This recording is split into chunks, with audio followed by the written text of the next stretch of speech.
विवेक educational classes में third semester के प्रशिक्षुओं का स्वागत है। आज ये हमारा अनुपात और समानुपात का अंतिम टॉपिक है। ये टॉपिक अभी एक और बताएंगे। ये हमारा अंतिम वीडियो है।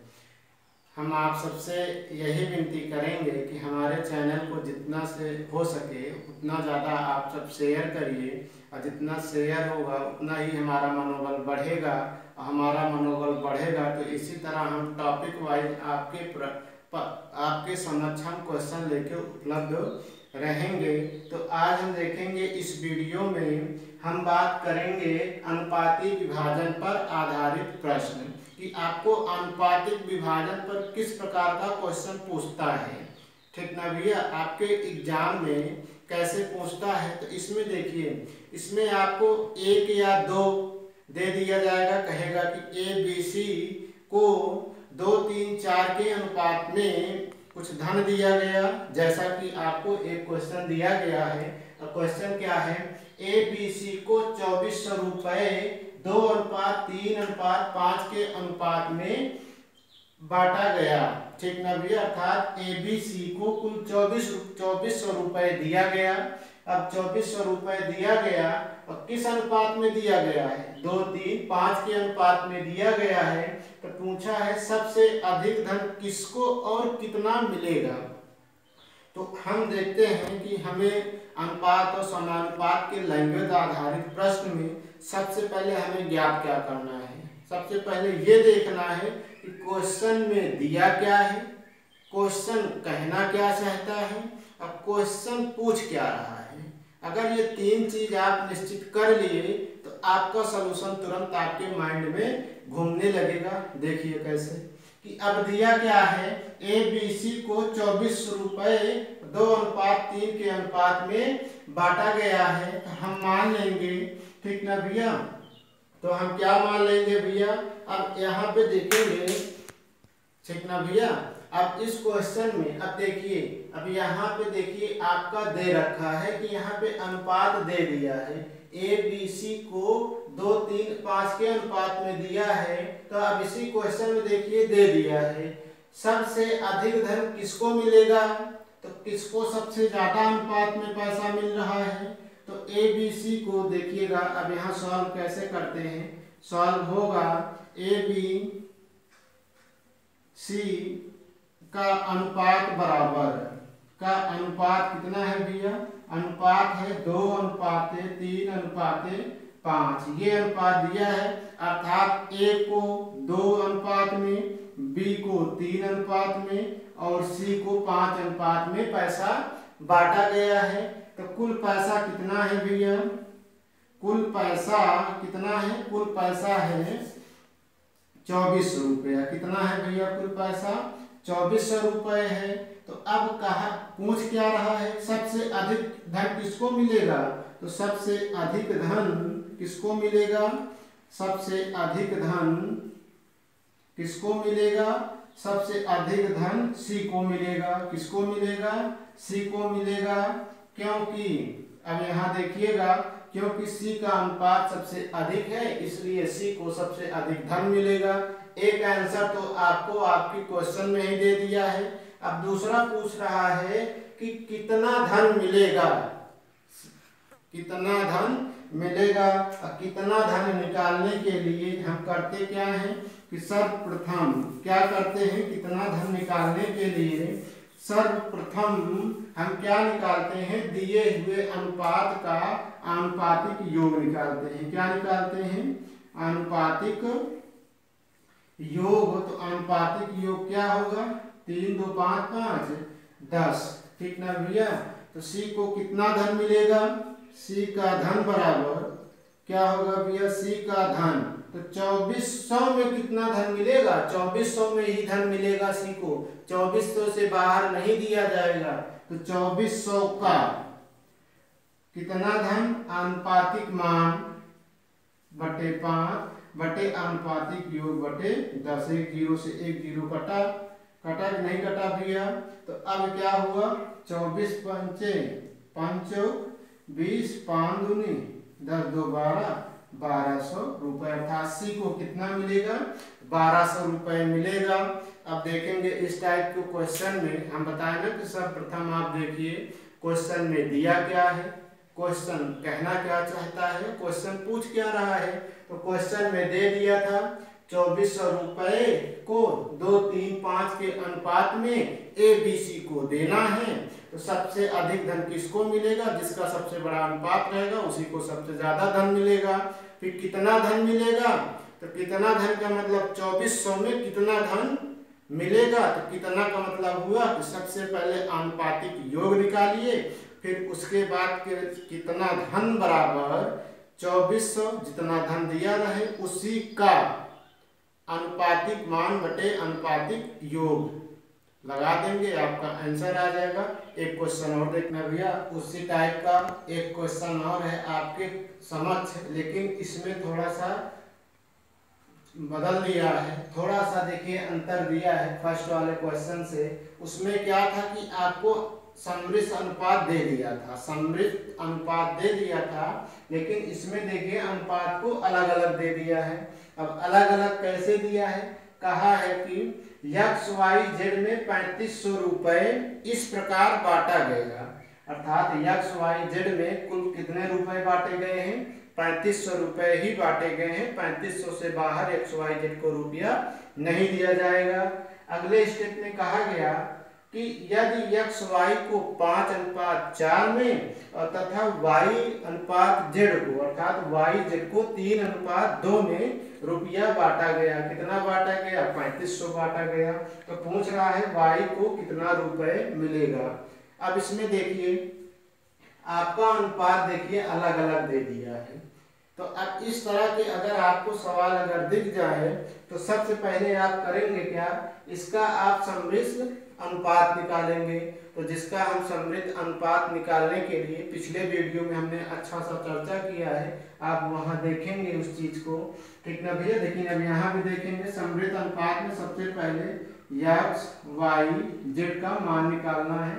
तो इसका मान निकालने के लिए हम आपको क्या बताए थे कि एक्स वाई का अनुपात कितना दिया है, 5 और कितना दिया है, 4 दिया है, और वाई और जेड का अनुपात कितना दिया है, 3 और 2 दिया है। तो इसको निकालने के लिए हम क्या करते हैं, इसका गुणा इसमें, इसका गुणा इसमें और इसका गुणा इसमें। पंक्तियां 15, चौतियां 12, 4 दूनी 8, अर्थात एक्स वाई जेड का अनुपात क्या हो गया, 15, 12 अनुपाते 8 आ गया। अब ये हमारा जो एक्स वाई जेड का मान आया है, ठीक ना भैया, यही क्या है, ये हमारा है कि 3500 रुपए का जो अनुपात दिया गया, तो एक्स को 15 अनुपाते में दिया गया, वाई को 12 अनुपाते में दिया गया, जेड को 8 अनुपाते में दिया गया। अगर यहीं पे पूछा होता कि सबसे अधिक धन किसको मिला, तो अब यहाँ पे सबसे बड़ा अनुपात 15 है, तो सबसे अधिक धन एक्स को मिला, लेकिन वहां पे नहीं पूछा है। तो इसमें ये पूछा है वाई को कितना रुपए मिलेगा, अर्थात वाई को कितना रुपए मिलेगा 3500 में। तो अब इसके लिए सर्वप्रथम क्या निकालेंगे, आनुपातिक योग निकालिएगा।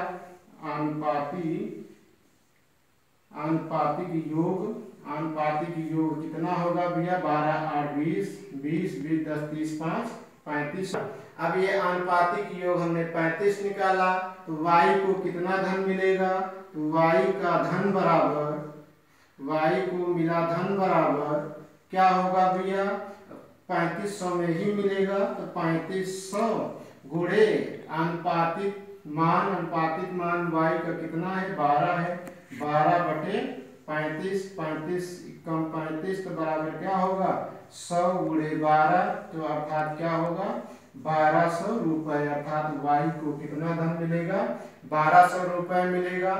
अब हमें उम्मीद है कि आप सबको इसका जो है कि इस टाइप का क्वेश्चन आपको समझ में आया होगा। अगर अनुपाती विभाजन में किसी तरह का क्वेश्चन पूछेगा तो आप इसी तरह से लगाएंगे, ठीक। क्वेश्चन को पढ़िएगा, लैंग्वेज को समझिएगा, क्वेश्चन कहना क्या चाहता है, क्वेश्चन कह क्या रहा है, क्वेश्चन पूछता क्या है और क्वेश्चन में दिया क्या है, इस चीज का जानकारी करके आप जो है क्वेश्चन को लगाएंगे। अब हम अगले टाइप के क्वेश्चन को देखते हैं।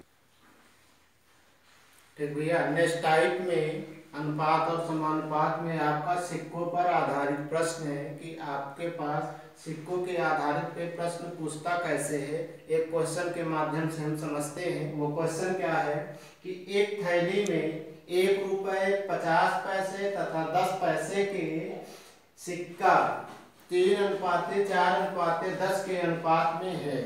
तो अर्थात एक थैली है, एक थैली में कुछ सिक्के रखे गए हैं जिनका अनुपात 3:4:10 के अनुपात में है। ठीक ना, अर्थात एक का अनुपात 3 रुपए, 50 पैसे का अनुपात 4 तथा 10 पैसे का अनुपात क्या है 10 है। तो कुल मूल्य 120 रुपया। मूल्य का मतलब इसमें दिया है, कुल मूल्य का मतलब उस थैली में जितना रुपया रखा गया है वह कितना धन है 120 रुपए है। अर्थात 120 रुपए को ठीक ना भैया 3:4:10 के अनुपात में रखा गया है, अर्थात 1:50 और 10 पैसे के सिक्कों को। ठीक ना भैया, तो इसने पूछा है तो 10 पैसे के सिक्कों की संख्या क्या होगी। ठीक ना भैया, हम मान लेंगे, माना ठीक ना, सबसे प्रथम हम मान लेंगे क्या, ठीक ना भैया, माना ठीक ना भैया 1 रुपया 1 रुपये 50 पैसे तथा 10 पैसे के सिक्कों की संख्या बराबर, सिक्कों की संख्या हम मान लेंगे अनुपात में जो दिया है। तो अब यहाँ क्या हो जाएगा, ये 3x 4x और 10x है। ठीक ना भैया, हमने ये मान लिया। अब उसके बाद दिया क्या है, ठीक ना भैया, यदि इनका कुल मूल्य 120 रुपया अर्थात जितना रखा गया वो 120 रुपए है। अब दूसरा चीज हम यहाँ देखेंगे, हम दूसरा इसमें क्या निकालते हैं कि अब इसमें दिया क्या है। ठीक ना भैया, अब कुल मूल्य अर्थात इन सब का कुल मूल्य अर्थात इनको जोड़ देंगे तो ये कितना हो जाएगा 120 रुपए।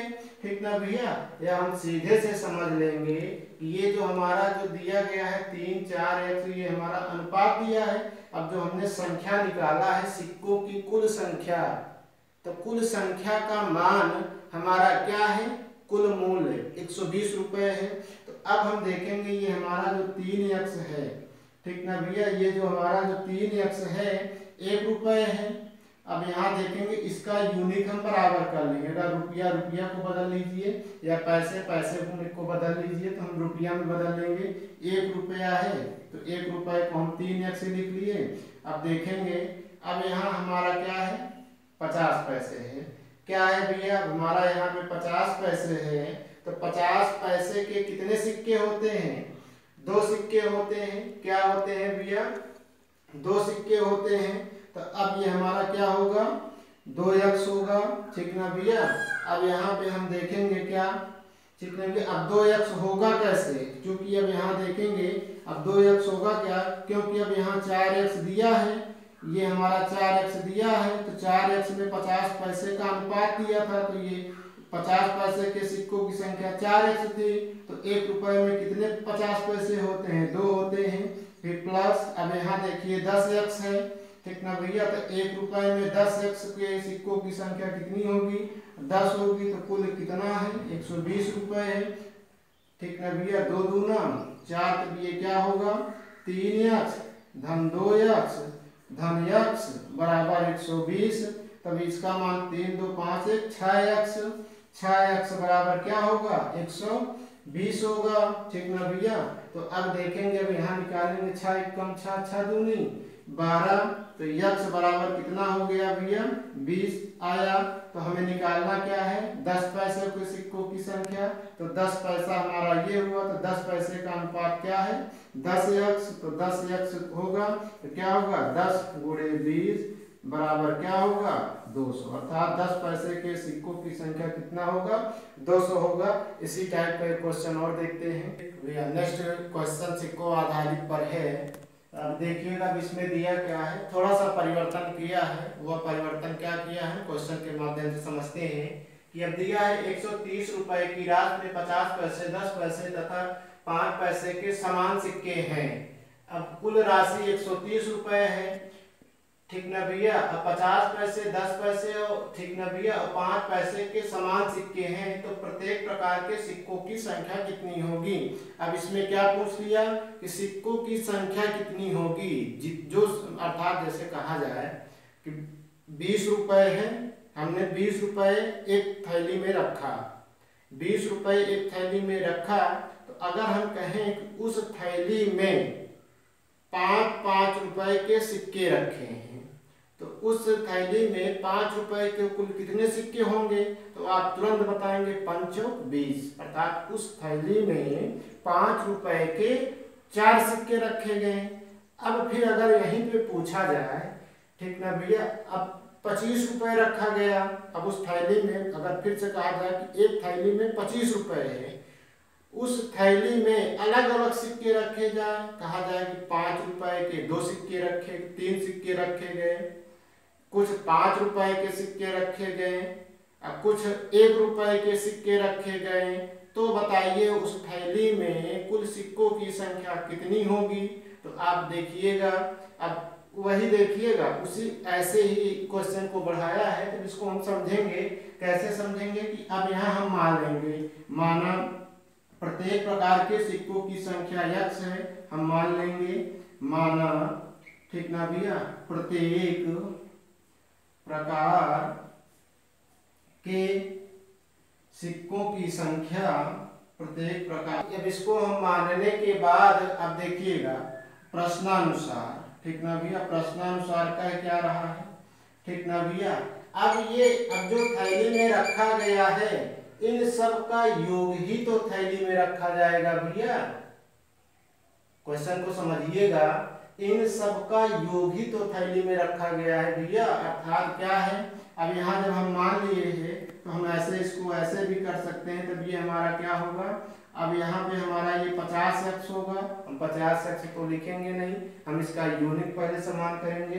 तो यूनिट में हम समान करने के लिए हम क्या करेंगे कि सर्वप्रथम हम ये देखेंगे कुल मिला के x है, ठीक ना भैया, हमने माना है टोटल पैसा x माना है, तो x होगा। अब बटे में देखेंगे, सबसे पहले 50 है, ठीक ना भैया, तो 50 पैसे के कुल कितने सिक्के होते हैं, 1 रुपए में 2 सिक्के होते हैं, फिर प्लस, फिर क्या है, फिर x फिर लिखेंगे, टोटल हमने x माना है। फिर 10 पैसे के 1 रुपए में कितने सिक्के होते हैं भैया, 10 ही होते हैं, फिर प्लस 5 दिया है 5 पैसे, 5 पैसा 1 रुपए में 5 पैसे के कुल कितने सिक्के होंगे, 5 चौक 20, अर्थात 20 सिक्के होंगे। तो इन सब का योगफल कितना दिया है, अब 130 रुपए है। बस आपको यहीं तक समझना है। अगर आप इतना लगा लेंगे और इतना समीकरण बना लेंगे, तो इसके आगे आपको आ ही जाएगा। मेन आपको इतना ही समझना है, ठीक, दिया क्या है और निकालना क्या है। अब यहाँ पे देखेंगे इसका लासा कितना होगा भैया, 10, 2, 10, 20 का लासा कितना होगा भैया, हमें लगता है इसका लासा कितना आएगा, 20 ही आएगा। आप भी निकालिएगा, 2 दाम 20, 10x, फिर 2x और फिर x बराबर 130, ठीक ना भैया। अब फिर देखेंगे क्या होगा, अब यहाँ देखेंगे, अब यहाँ भैया x है भैया, यहाँ देखिएगा 10 1 12x, 12 1 13x, 13x बराबर क्या होगा, 130 गुणे 20 होगा। तो x बराबर क्या होगा, 130 गुणे 20 बटे 13, 13 दहम में 130, 20 गुणे 10, तो x बराबर क्या हो गया, 200।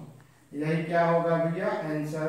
अतः प्रत्येक प्रकार के सिक्कों की संख्या कितनी होगी, 200, अर्थात जो 50 पैसे, 10 पैसे तथा 5 पैसे के सिक्के थैली में रखे गए हैं, उन सब सिक्कों की संख्या कितनी होगी, 200 होगी। उनका मूल्य 130 रुपया दिया ही है, ठीक ना भैया।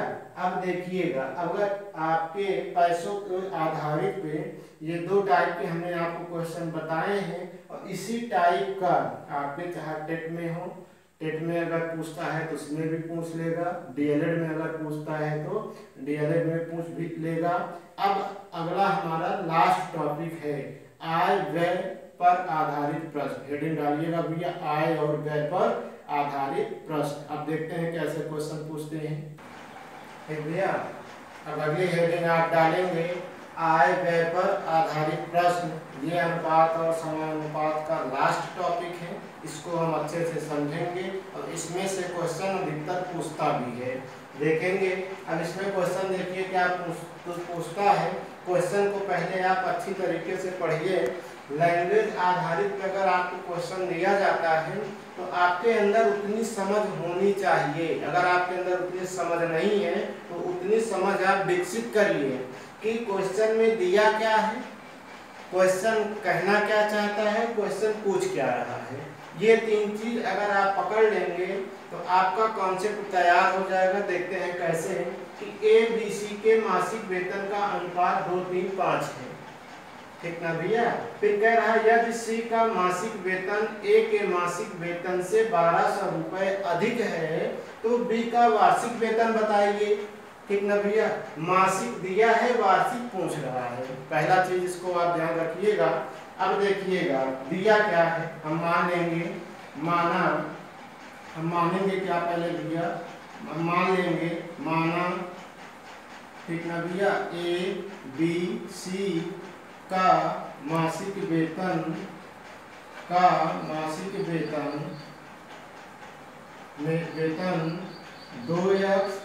3x, 5x है। हमने ये मान रखा है, ठीक ना भैया। अब देखिएगा अब तो इतना तो दिया है, आपके क्वेश्चन में कुछ नहीं करना है।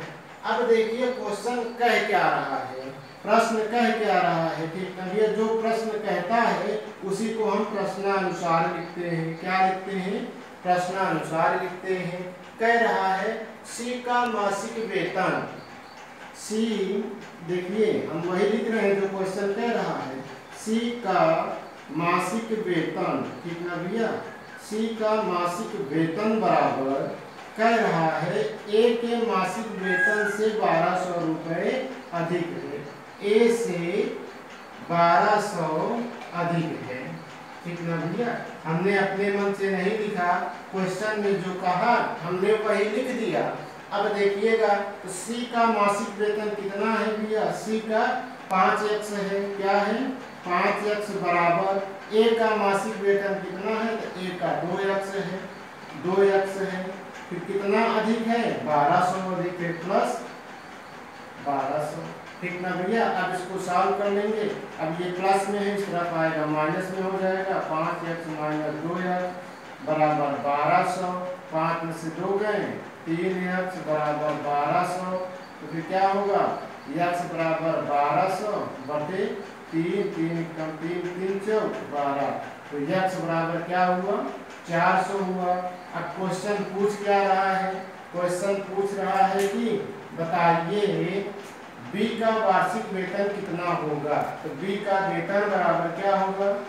B का वेतन बराबर, B का वेतन अब कितना है? 3x, 3 गुणे 400 हो जाएगा।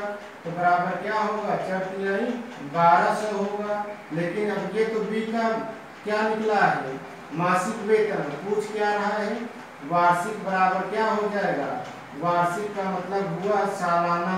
तो ठीक ना भैया। एक साल में कितने वर्ष, एक साल में कितने महीने होते हैं? 12 महीने। तो हम इसमें क्या कर देंगे? 12 से गुणा कर देंगे। तो 1200 गुणे 12, 12 ग्राम में 144 रुपया है। अर्थात B का वार्षिक वेतन 1,44,00,000 रुपए होगा। अब इसी टाइप का एक क्वेश्चन और देखते हैं तो आपके समझ में अच्छा आएगा। आप क्वेश्चन को लिखिएगा जरूर और इसको भी लिखिएगा, ठीक। वीडियो को आप पुश करके लिख सकते हैं, ठीक है भैया। अगला क्वेश्चन देखते हैं। तो भैया आपके सामने आय और व्यय के आधारित पर एक क्वेश्चन हम होमवर्क के तौर पे आपको दे रहे हैं ताकि आप इसको लगाइएगा। हमने जो इसके पहले जो क्वेश्चन बताया था उसी आधारित पे है। इसमें थोड़ा सा परिवर्तन है। अब इसमें देखिएगा, अब आपका व्यय और बचत दे दिया है, व्यय और बचत दे दिया है। तो हम इसको सॉल्व नहीं करवाएंगे, आप इसको अपने आप से लगाइएगा। अगर ये क्वेश्चन आपको नहीं आता है तो आप जो है कमेंट करिएगा, और आप कमेंट करेंगे तो हम आय और व्यय पे एक वीडियो और बनाएंगे, ठीक ना भैया, जिसमें हम आपको कुछ और क्वेश्चन देंगे।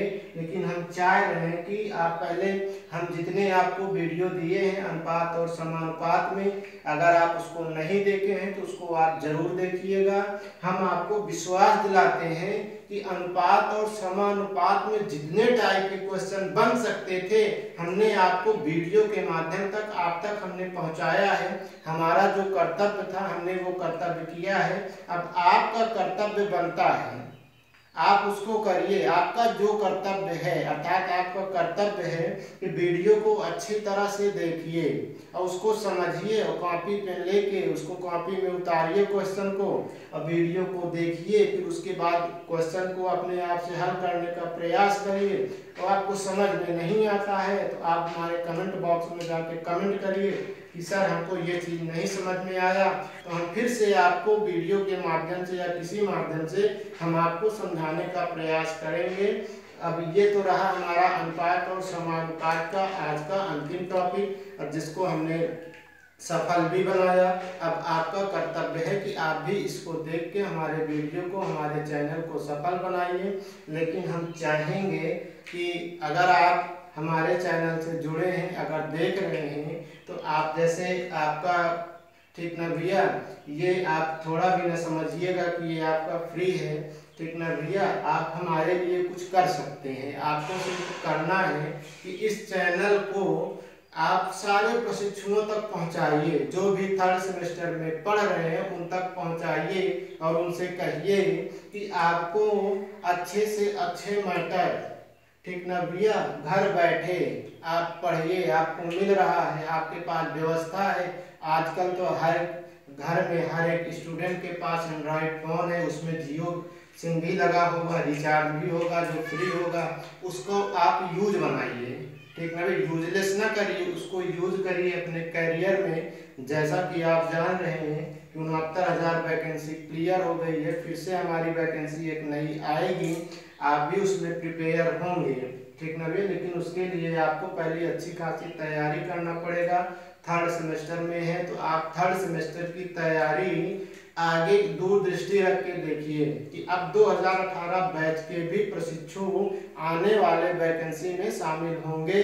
अब हमें यूपी टेट भी देना है, तो थर्ड सेमेस्टर की तैयारी दूरदृष्टि को देख के आप तैयार होंगे तो आप सफल होंगे, एक अध्यापक बनेंगे। अच्छे अध्यापक बनेंगे तो आप एक अच्छा वेतन उठाएंगे। अगर आप एक अच्छा वेतन उठा लिए तो उससे बड़ी खुशी हमारे लिए कुछ भी नहीं होगा। आप सिर्फ हमारे लिए इतना करिए कि हमारे इस चैनल को जितना हो सके सब्सक्राइब करवाइए और लाइक करवाइए और लोगों तक पहुंचाइए। अब हम आपके समक्ष का एक नया टॉपिक नए उमंग के साथ, नए ऊर्जा के साथ आपसे मिलेंगे। कल का हमारा टॉपिक होगा घातांक, ठीक ना भैया, घात और घातांक। तो अच्छे से हम मिलेंगे। आज यहीं तक।